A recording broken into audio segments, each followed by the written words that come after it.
નમસ્કાર મિત્રો, હું ડોક્ટર સ્નેહલ સિતાપરા, પીડિયાટ્રિશિયન જેતપુર. આજના પોડકાસ્ટમાં આપ સૌનું હાર્દિક સ્વાગત કરું છું. આજે આપણે વાત કરશું બાળકો માટે એક અગત્યના ટોપિકની, બાળક માટેના ફૂડ અને ડાયટ વિશે ચર્ચા કરશું. બાળકોને ફૂડમાં આપણે શું ધ્યાન રાખી શકાય, બાળકોના ફૂડનું અગત્ય શું છે, આ બધી વસ્તુની ચર્ચા માટે આપણી સાથે આજે એક્સપર્ટ તરીકે ઉપલબ્ધ છે રાજકોટના 14 વર્ષના અનુભવી dietitian Hina Padiya. Welcome Hina.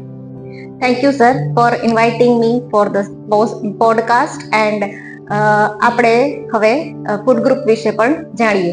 Sure.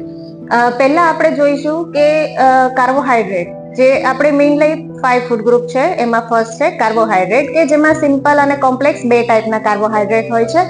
એમાં સિમ્પલમાં આપણે શુગર છે, હની છે, ગોળ છે, એ બધું સિમ્પલ કાર્બોહાઈડ્રેટના એક્ઝામ્પલમાં ગણી શકાય. અને કોમ્પ્લેક્સમાં કે જે ફાઈબર રીચ પણ હોય, આખા ધાન્ય ગણાવી શકાય, જે આપણા જૂના બાપ દાદા વખતના બધા લેતા હતા, જુવાર, બાજરો, જવ છે, રાગી છે, વગેરે. તો આ આપણે ચર્ચા કરી કાર્બોહાઈડ્રેટ્સ વિશે. હવે આપણે થોડું પ્રોટીન વિશે પણ જાણીએ. પ્રોટીન શું છે અને એનું અગત્ય શું છે આપણા માટે? પ્રોટીન એક ગ્રોથ માં ખૂબ જ જરૂરી હોય છે. બાળકોને ગ્રોઈંગ એજમાં જો પ્રોટીન ના હોય તો પ્રોટીનથી બાળકનું વજન ઊંચાઈ સારી રીતે નથી વધતું. પ્રોટીનનો મેઇન સોર્સ છે દાળ, કઠોળ, પનીર, અને જો વેજીટેરિયન ના હોય, એગિટેરિયન અથવા નોન વેજીટેરિયન હોય તો એ લોકો ઈંડા છે કે ચિકન છે, ફિશ છે, એ બધું પણ લઈ શકે છે. Very good. Now let's come on the fat. Fat is important part for energy, and fat is also harmful for our body. So how can we differentiate good fat and bad fats? Right. ફેટમાં પણ 2 ટાઈપ્સના હોય છે, saturated અને unsaturated. જેમાં આપણે તો good fat અને bad fat, એટલે કે HDL એને ગુડ કોલેસ્ટ્રોલ કહી શકાય, અને LDL એટલે બેડ કોલેસ્ટ્રોલ. જે HDL છે એ હાર્ટ હેલ્થમાં આપણને મદદ કરે છે, અને LDL છે એ આપણી હાર્ટ હેલ્થને ખરાબ કરે છે. તો બંને લિમિટમાં લેવું વધારે સારું છે. આપણે જે હાર્ટ પ્રોટેક્ટિવ ફેટ જે કહેવાય, જેમાંથી એનર્જી પણ મળે અને આપણા હાર્ટને પ્રોટેક્ટ પણ કરે, તો એ આપણે ક્યાં ફૂડમાંથી મળી શકે? જે આપણે ગુડ ફેટ કહીએ એમાં એવોકેડો આવે, ઓલિવ ઓઇલ આવે, આપણું ઘરનું ઘી અથવા ગાયનું ઘી, પણ એની માત્રા સીમિત હોવી જોઈએ.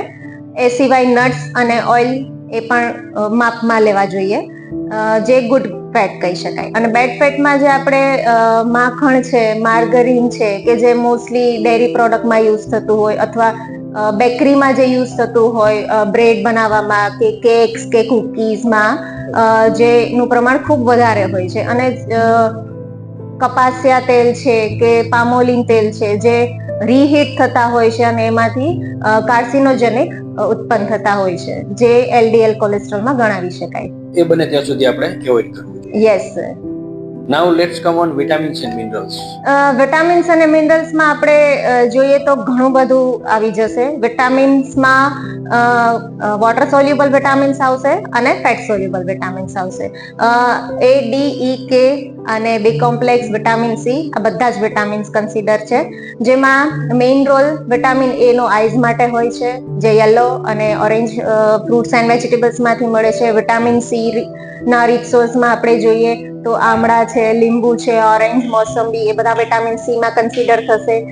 બી કોમ્પ્લેક્સ જે આપણે ગણાવી શકાય કે લીલા શાકભાજી માં બધામાંથી મળી જશે.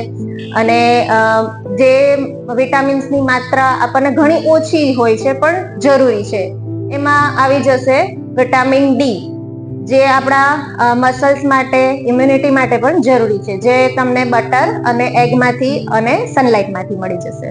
Okay. Now comes on the minerals. How minerals are useful to us?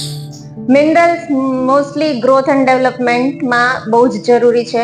જેમ કે કેલ્શિયમ અને વિટામિન ડી બાળકોને આપવામાં આવે છે, જેથી કરીને ઘણા બાળકો નબળા હોય તો એમને ચાલવામાં તકલીફ થતી હોય, પડી જતા હોય, તો કેલ્શિયમ, વિટામિન ડી અને ફોસ્ફરસ એ ત્રણેય જરૂરી છે, જે આપણને રાગીમાંથી સારામાં સારું કેલ્શિયમ મળી જશે. વિટામિન ડી ના સોર્સ મેં જણાવ્યા કે એગ છે, બટર છે ઘરનું, અને ફોસ્ફરસ ને એ બધું તમને લીલા શાકભાજીમાંથી મળી જશે.